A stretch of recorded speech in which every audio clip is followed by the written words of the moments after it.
It's a lot of fun. It's a wild ride, and I think we wanted people to get a taste of what life could be like when you see it from Harley's point of view. And when you watch this film, that's what you're getting. It's unpredictable, and it's out of order, and it's messy, and it's funny, and it's dangerous, and it's violent, and it's absurd, and it's heartbreaking and heartwarming. It's a bit of everything, which is kind of like the character.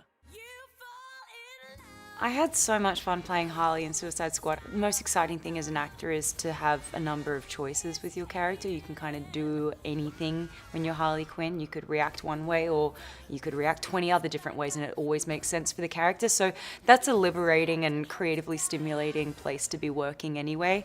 But with the relationship with Mr. J, there's still a lot there.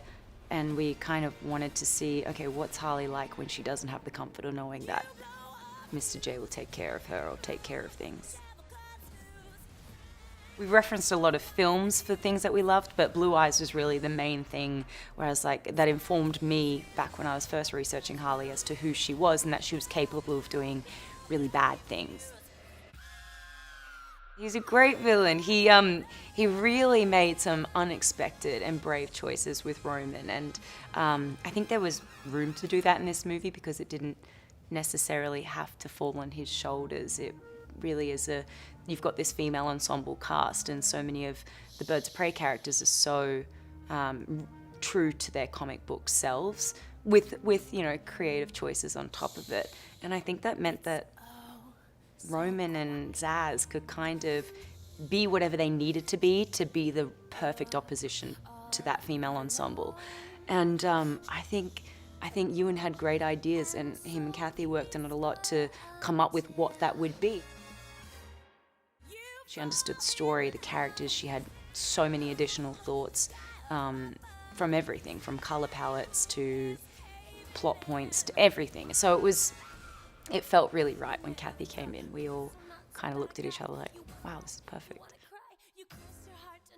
We really wanted Maddie Libatique to shoot it because he's incredible, but I think he's one of those DPs where, I think there's certain DPs where you watch a movie and you're like, I know who the DP was. Like, I can see their signature style, and I think Maddie is unique in the fact that he adapts his style for the filmmaker that he's working with and for the story that he's telling, which I really admire about his work. So he was someone that we definitely knew we would love to have on board.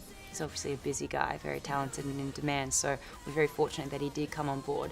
But he was just brilliant at providing this color and energy and kind of visceral experience that we wanted people to have. Harley fights, I think everything Harley does is totally impractical.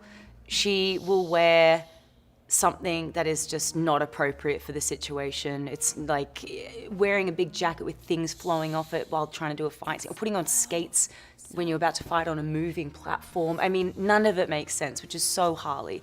She'll bring a baseball bat to a gunfight. It does not make sense, but whatever to her seems like the most fun option, she's always going to go for it. So you're going to see Harley do fight sequences in the most absurd situation, which she's for sure made 1,000 times more difficult for herself. But in her mind, there was no other way to do it.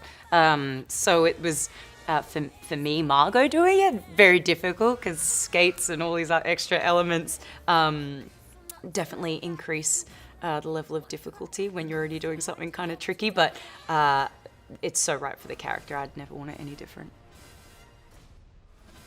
It's funny and it's fun and it's quick-paced and it's just this bright, poppy, heightened, fantastical world, but there's friendship and heart and humor, and yeah, I think people are just gonna have a really good time watching it.